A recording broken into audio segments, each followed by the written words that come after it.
खबरों को पूरा देखने के लिए YouTube पर जाके सर्च करें NDTN न्यूज दरभंगा। चैनल को लाइक, सब्सक्राइब, कमेंट और शेयर करना ना भूलें।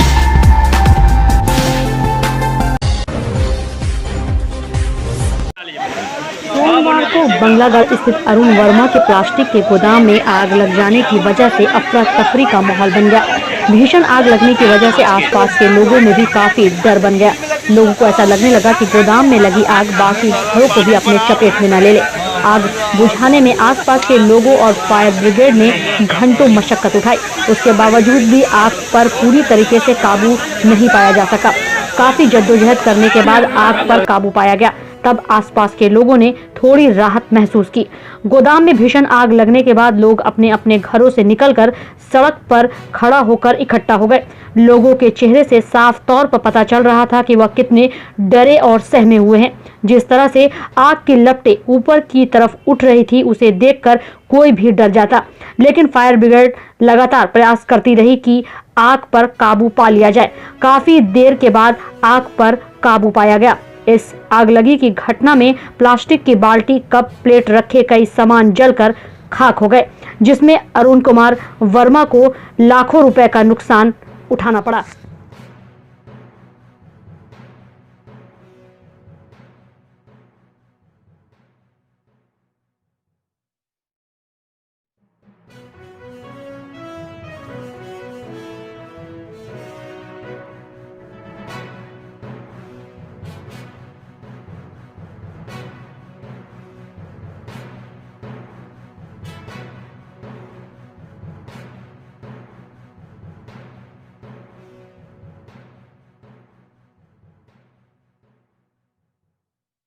इसमें प्लास्टिक का आइटम रहता था, हाउस होल्ड का सारा।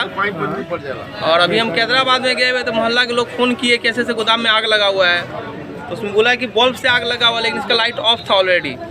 अब आग कैसे लगा ये हम नहीं कह सकते हैं। कितने का सामान होगा इसमें वो कम से कम होगा तो 7-8 लाख का सामान जरूर होगा जी? क्या चीज़ सामग्री रहती थी यहाँ? इसमें हाउस होल्ड का सारा आइटम, कॉस्टली आइटम रहता था प्लास्टिक का जी।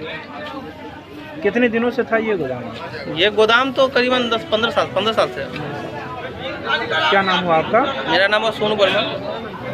ये आप ही का है जी। कौन सी जगह है ये? बंगलागढ़।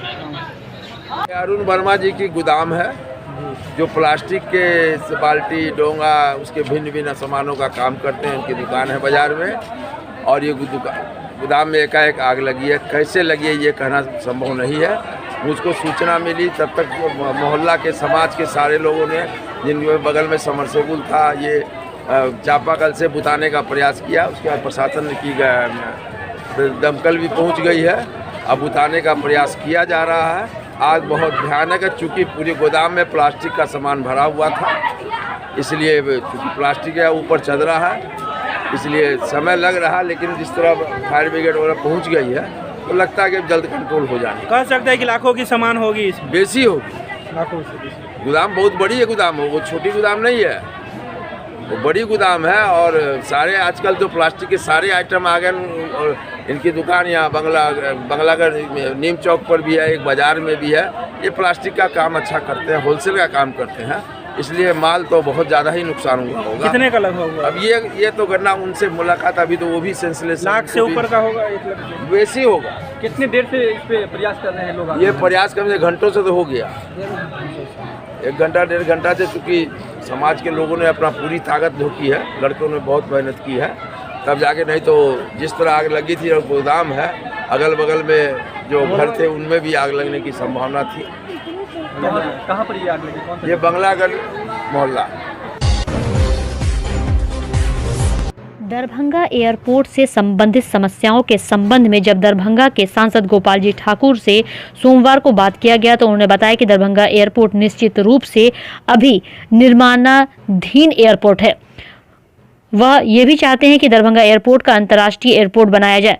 वहीं दरभंगा एयरपोर्ट में अभी बाउंड्री, नीलगाय, लाइटिंग जैसे समस्या है। साथ ही साथ वहां पर जो बस अड्डा है, उसका एक गेट बंद करके उसका दूसरा गेट खोलने की भी बात केंद्रीय उड्डयन मंत्री हरदीप सिंह पुरी को लिखी गई है। वहीं 31 एकड़ जमीन को अधिग्रहण करके उसका रजिस्ट्रीकरण कराना है। वहीं सांसद गोपाल जी ठाकुर ने कहा कि दरभंगा एयरपोर्ट के रनवे का मात्र 2 लेयर का काम ही हुआ है और 2 लेयर का काम और करवाना है। रात्रि में दरभंगा एयरपोर्ट पर विकास का काम चलेगा और दिन में प्लेन का परिचालन प्रारंभ रहेगा। गोपाल जी ठाकुर ने कहा कि दरभंगा एयरपोर्ट की जितनी भी समस्याएं हैं उन तमाम समस्याओं को दूर करने का प्रयास में वे लगे हुए हैं। वहीं दूसरी तरफ आपको बता दें कि जहां दरभंगा एयरपोर्ट से हवाई सेवा यात्रा प्रारंभ होने के बाद लोगों में जो खुशी देखी गई थी, उसके कुछ ही दिनों बाद कई परेशानियां भी लोगों को उठानी पड़ी। हालांकि सांसद गोपाल जी ठाकुर ने बार बार यही दावा किया कि जल्द ही इन सारी समस्याओं को खत्म कर दिया जाएगा और लोगों को दरभंगा से सारी सुविधाएं भी मिलने लगेगी। देखने वाली बात यह भी होगी कि और कितने दिनों तक लोगों को इस परेशानी से गुजरना पड़ेगा। और जो नील गाय की समस्या, एयरपोर्ट निश्चित रूप से अभी निर्माणाधीन एयरपोर्ट है, जिसको तो हम चाह रहे हैं अंतर्राष्ट्रीय एयरपोर्ट बने। उसमें अभी बाउंड्री की समस्या है, नील गाय की समस्या है, वहाँ पर लाइटिंग की असुविधा है। अभी बहुत तरह का यहाँ पर जो बस अड्डे हैं उसका एक गेट बंद करके दूसरा गेट उसको खोलने की हमने लिखे हैं माननीय मंत्री श्री हरदीप सिंह पुरी जी को। यहाँ पर ज़मीन रजिस्ट्री 31 एकड़ ज़मीन अधिग्रहण करके उसका रजिस्ट्रीकरण कराना है। बहुत सारे विषय अभी वहाँ पर होना है। फिर भी हमने कहा है रनवे का काम मात्र जो अभी 2 परत में संपन्न हुआ है उसको हम 2 परत और कराने वाले हैं। रात्रि में वहाँ का विकास का काम चलेगा और दिन में वहाँ पर हम हवाई जहाज उड़ान अभी सेवा लोगों को देंगे। सर एक और नई समस्या हो गया, फ्लाइट जो आती है रनवे खाली नहीं होने के कारण हवाई जहाज जो हवा में ही उड़ता रहता है। आप जितना विषय करेंगे उसमें तो दिन रात हम लगे हुए ही हैं। वहाँ का जितना समस्याएं हैं उसको हम माननीय मंत्री श्री हरदीप सिंह पुरी जी को अवगत करा दिए हैं, उसमें काम हो जाएगा चालू। सीपीआईएम बहादुरपुर प्रखंड कमेटी के आह्वान पर प्रखंड सह अंचल कार्यालय पर आक्रोशपूर्ण धरना प्रदर्शन कर रहे सैकड़ों कार्यकर्ताओं ने कामरेड सुरेश पासवान की अध्यक्षता में आक्रोशपूर्ण प्रदर्शन किया। प्रदर्शनकारियों को संबोधित करते हुए सीपीआईएम के राज्य सचिव मंडल सदस्य कामरेड श्याम भारती ने कहा कि देश के पैमाने पर किसान दिल्ली के अंदर सड़कों पर 3 कृषि कानून के खिलाफ किसान विरोध कर रहे हैं। भाजपा की सरकार तानाशाही रवैया किसानों के साथ दिखा रही है। किसान 33 दिनों से दिल्ली के बॉर्डर पर कड़ाके की ठंड में आंदोलन कर रहे हैं, लेकिन किसानों को खालिस्तान और देशद्रोही बताने वाले हिंदुस्तान के इतिहास में यह पहली बार है जो किसान के खिलाफ है और पूंजीपतियों के इशारे पर देश के किसान और मजदूर पर, छात्रों पर अत्याचार कर रही है। साथ ही उन्होंने आह्वान किया कि 29 दिसंबर को राजभवन मार्च किसान के समर्थन में होने जा रही है। तमाम किसान साथियों से इसमें ज्यादा से ज्यादा संख्या में चलने की अपील की गई। में व्याप्त भ्रष्टाचार पर रोक लगाने, पिछले दिन बाढ़ से जो वंचित परिवार हैं उनको बाढ़ राहत देने, वृद्धावस्था पेंशन का भुगतान करने, शौचालय के लाभार्थी को ये प्रोत्साहन राशि देने, जल नल योजना में हो रहे भ्रष्टाचार पर लूट और फर्जी बिल के खिलाफ फर्जी बिजली बिल के खिलाफ आज यहाँ सीपीआईएम की ओर से आक्रोशपूर्ण प्रदर्शन किया जा रहा है। हम बताना चाहते हैं जो पिछले दिन प्रलयकारी बाढ़ आई थी और बाढ़ में बड़े पैमाने पर गरीबों का घर गिर गया था, बर्बाद हो गया था, किसानों का फसल बर्बाद हो गया, लेकिन न गिरे हुए घर को मरम्मती के लिए सहायता दिया गया, न किसानों को फसल सहायता दिया गया और बड़ी संख्या में बाढ़ पीड़ित राहत से वंचित हो गए। और कार्रवाई नहीं होगा तो हमारा आंदोलन और तेज होगा। हम यहाँ से आपको कहना चाहते हैं जो कृषि कानून के खिलाफ कल राजभवन मार्च में सैकड़ों की संख्या में बहादुरपुर से लोग पटना के लिए रवाना होंगे और जब तक कृषि कानून वापस नहीं लिया जाता है तब तक आंदोलन और संघर्ष जारी है। भारतीय राष्ट्रीय कांग्रेस के 136वें स्थापना दिवस पर सोमवार को जिला कांग्रेस कार्यालय में आयोजित कार्यक्रम की अध्यक्षता करते हुए जिलाध्यक्ष सीताराम चौधरी ने झंडोत्तोलन कर स्थापना दिवस समारोह की शुरुआत की। इस अवसर पर राष्ट्रवाद, अतीत एवं वर्तमान पर एक विचार गोष्ठी कार्यक्रम आयोजित किया गया। जिलाध्यक्ष चौधरी ने कांग्रेस के इतिहास का विस्तृत विवरण सुनाते हुए कांग्रेस के त्याग और बलिदान को याद करते हुए कहा कि कांग्रेस का इतिहास बहुत ही गौरवशाली और देश के स्वतंत्रता संग्राम के इतिहास के साथ जुड़ा हुआ है। उन्होंने कहा कि कांग्रेस पार्टी ने स्वतंत्रता संग्राम से लेकर आज तक जाति धर्म की राजनीति से ऊपर उठकर हिंदू, मुस्लिम, सिख, ईसाई सभी धर्मों के लोगों के हित के लिए काम किया है। वहीं केंद्र की भाजपा सरकार द्वारा नए कृषि कानून के विरोध में कांग्रेस कार्यकर्ताओं ने शंख व घंटा बजाकर किसानों की मांगों का समर्थन किया। एक संकल्प लें कि जब तक हम इस देश के में है, हम भारत के संविधान के अनुरूप काम करते रहेंगे। हमें कोई आतंकवादी कह दे, हमें कोई नक्सलवाद कह दे, हमें कोई तुष्टीकरण कह दे, उस पर मुझे चर्चा नहीं करना है। मैं मरते दम तक 10 महीने तक सरकारी, निजी स्कूल, कोचिंग और शिक्षण संस्थानों को कोविड-19 के बढ़ते संक्रमण को देखते हुए सरकार के दिशा निर्देश का पालन करते हुए बंद रखा गया था।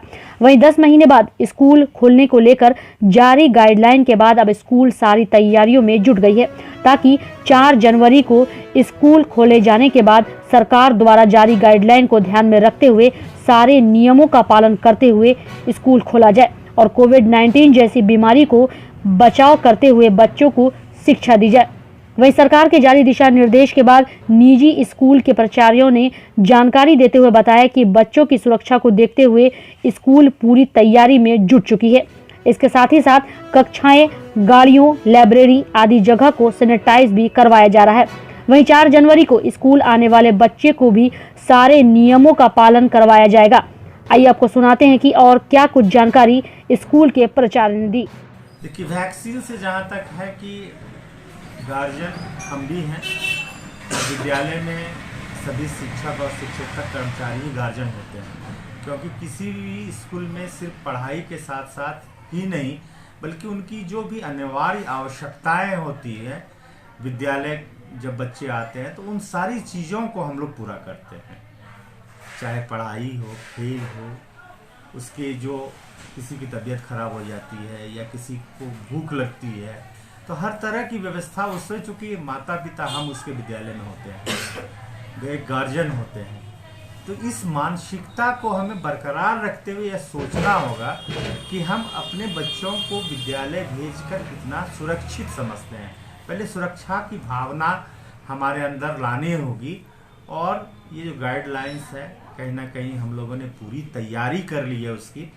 आज से 4 महीना पहले से ही इसमें हम लोग लगे हुए थे।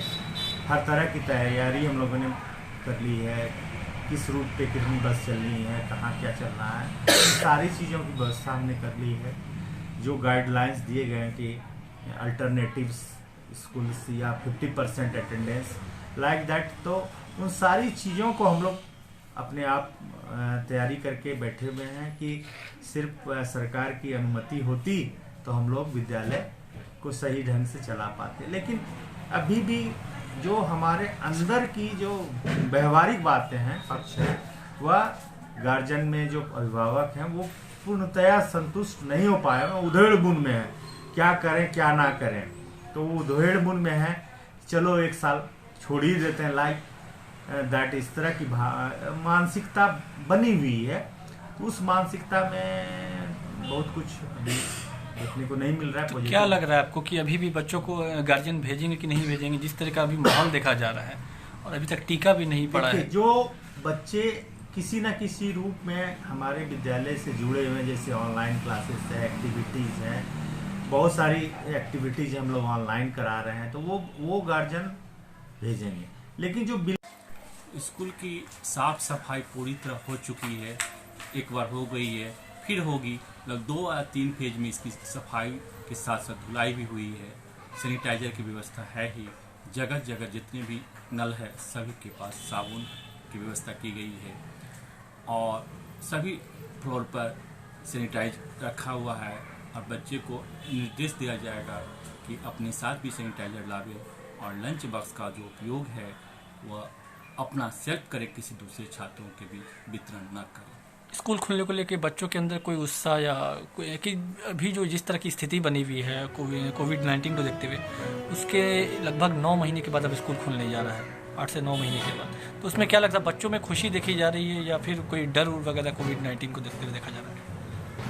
बड़ों बच्चों में तो काफ़ी उत्साह है और छोटे बच्चों में भी काफ़ी उत्साह है, लेकिन अभिभावकगण छोटे बच्चे को नहीं भेजना चाह रहे हैं। उनके अंदर अभी भी डर है कि जब तक टीका ना हो जाए तो छोटे बच्चे को ना भेजें। बड़ों बच्चों में जो है इसका डर होते हुए भी उसका बोर्ड एग्जामिनेशन है, इसलिए वह अधिक से अधिक अध्ययन करने के लिए शिक्षक के संपर्क में निश्चित रूप से आए। दरभंगा के ई रिक्शा चालकों की ओर से अपनी समस्याओं को लेकर सोमवार को कपूरी चौक स्थित DMCH मैदान में बैठक आयोजित की गई। उक्त बैठक में चालकों ने अपने अपने विचार व्यक्त किए। वहीं ई ऑटो रिक्शा चालक यूनियन के जिलाध्यक्ष प्रमोद कुमार की अध्यक्षता में आयोजित बैठक में कई चालकों ने भाग लिया और ई रिक्शा चलाने में हो रही परेशानियों दिक्कत पर चर्चा किया। मौके पर रिक्शा चालक मोहम्मद सलाउद्दीन सहित कई अन्य रिक्शा चालक मौजूद थे। भरण पोषण करता है। बहुत दिनों से ये लोग का था जो हम लोग के साथ कहीं गाड़ी लगने में बहुत परेशानी है, कहीं गाड़ी लगाने की जगह नहीं है। अब संख्या बढ़ती जा रही है। वहीं दूसरी ओर नगर निगम के नाम पर जब तक लोग खड़ा हो जाते हैं, न कोई कागज देता है न कोई प्रमाण देता है और उससे 10 से लेकर 30 रुपया तक वसूली खड़ा होकर करता है। इन लोग का हुआ जो इस तरह का नाजायज वसूली जो करता है उस पर बंद रोक लगाई जाए। यह तक हमारे गाड़ी के साथ चूँकि तन्नुक गाड़ी है, एक डंडा मारने पर फूट जाता है और 1000-2000 का हमें भुगतान करना पड़ता है। ऐसा नहीं हो, हम भी रोजगार के लिए आए हैं, हम भी यातायात में सहयोग करने के लिए आए हैं। हम नहीं चाहते हैं जो जाम लगे, हम भी चाहते हैं जो पैदल यात्री चलने के लिए फुटपाथ जिस तरह पहले बना था उस तरह बने। ऑटो रिक्शा भी नहीं चले, मोटरसाइकिल भी चले, ई रिक्शा भी चले, सबकी व्यवस्था हो और पार्किंग की व्यवस्था हो जहां हम अस्थायी रूप से यात्री को चढ़ावे और उतारें। हर जगह रोक कर उतारना चढ़ाना हमें भी परेशानी है, यात्री को परेशानी है और यातायात भी बाधित होता है। हम लोग चाहते हैं यातायात सुदृढ़ हो। हमारे साथ जो अत्याचार हो रहा है लहरियासराय स्टैंड के अंदर या फिर लोहिया चौक, पहले हजमा चौक से जाने जाते थे, आज भी हजमा चौक के नाम से परिचित है। वहाँ नगर निगम के कुछ स्टाफों के द्वारा कुछ लोगों को रख दिया गया है। सोमवार को शेखर क्लासेस का 21वां एनुअल फंक्शन कार्यक्रम का आयोजन किया गया स्थानीय ओल्ड बलभद्रपुर मोहल्ला लहरियासराय में। वहीं 21वां फाउंडेशन दिवस के अवसर पर मुख्य अतिथि के रूप में दरभंगा के सांसद गोपाल जी ठाकुर उपस्थित हुए एवं इस अवसर पर बेनीपुर के विधायक प्रोफेसर विनय कुमार चौधरी सहित कई अन्य लोगों के साथ साथ छात्र छात्राओं की भी अच्छी संख्या में उपस्थिति बनी रही। शिक्षा और चिकित्सा, ये दोनों समाज के जो महत्वपूर्ण अंग है। अहाँ के क्यों रहो अपन छोट सन बच्चा के डॉक्टर ओतऽ जाइ छै तऽ ओकरा नहीं पूछे छी कि एहिमे कोन कंपोजिशन डॉक्टर साहब दवाई में छै कि हम ई दवाई के उपयोग करी। सभामुख सब सम्मति से प्रस्ताव देने रही कि भाई एयरपोर्ट दरभंगा हो, लेकिन सौभाग्य हमर है जे हम MP के रूप में अहाँ हमरा चुनलहुँ और MP के रूप में जखन से हम MP बनलो हन एयरपोर्ट कोना चालू है, एहिठामका जे हमर इंजीनियर डॉक्टर बच्चा सब निकलत देश विदेश में जाए ताहि के वास्ते केना सुविधा होय और अन्य राज्य में देश के अंदर में जे लोग छथि से एतऽ कोना आबि जाए 2 घंटा में। तो आई दरभंगा से बेंगलोर, दरभंगा से दिल्ली, दरभंगा से मुंबई तो चालू भइए गेल। जनवरी माह में अहमदाबाद, हैदराबाद और पुणे सेहो चालू भ जाए और 6 महीना जाए पूरे देश के कोनो राजधानी। 21वां वार्षिकोत्सव समारोह है। इस कार्यक्रम की अध्यक्षता माननीय सांसद गोपाल जी ठाकुर ने किया और इसमें बतौर मुख्य अतिथि प्रोफेसर विनय चौधरी MLA बेनीपुर थे। विशिष्ट अतिथि के तौर पर प्रोफेसर अमरेंद्र शर्मा अंग्रेजी विभाग, professor Manju Roy principal doctor Achintya Darbhanga college of engineering भी बतौर मुख्य अतिथि शामिल हुए। इसमें हम लोगों ने अपना एनुअल रिपोर्ट प्रस्तुत किया, जिस एनुअल रिपोर्ट में हम लोगों ने बताया कि हमारे 2 छात्र इस कोविड के समय में भी बैंकिंग में कम्पीट किए हैं। ज्ञात हो कि हम लोग सिर्फ अंग्रेजी के बदौलत हर कॉम्पिटिटिव एग्ज़ाम में रिजल्ट लेते आ रहे हैं, और ये वैसे बच्चे इसमें हर साल होते हैं जिन्हें मैं अपने स्वर्गीय माता पिता, भाई और संबंधियों के नाम पर फ्री स्टूडेंटशिप या MLSM कॉलेज दरभंगा में स्नातक प्रथम खंड रसायन विज्ञान प्रतिष्ठा के सत्र 2019-20 के छात्रों के लिए 5वें दिन परीक्षा पूर्व विशेष अभ्यास वर्ग संचालित किया गया। रसायन विज्ञान विभाग के विभागीय अध्यक्ष प्रोफेसर प्रेम मोहन मिश्रा के साथ विभागीय शिक्षक डॉक्टर बाबू नंद चौधरी एवं डॉक्टर लोकनाथ झा ने छुट्टियों में भी छात्र हित में वर्ग संचालन किया। आज के वर्ग में प्रोफेसर प्रेम मोहन मिश्रा ने द्वितीय पत्र के भौतिक रसायन अध्ययन से कोलोगेटिव प्रॉपर्टी, ऑस्मोटिक प्रेशर एवं बर्गले विधि से उसका निर्धारण, भांट हाफ लॉ की व्याख्या की। डॉक्टर बाबू नंद चौधरी ने कार्बनिक रसायन में अल्डिहाइड एवं कीटोन में अंतर, उसके बनाने की समान विधियों की जानकारी दी।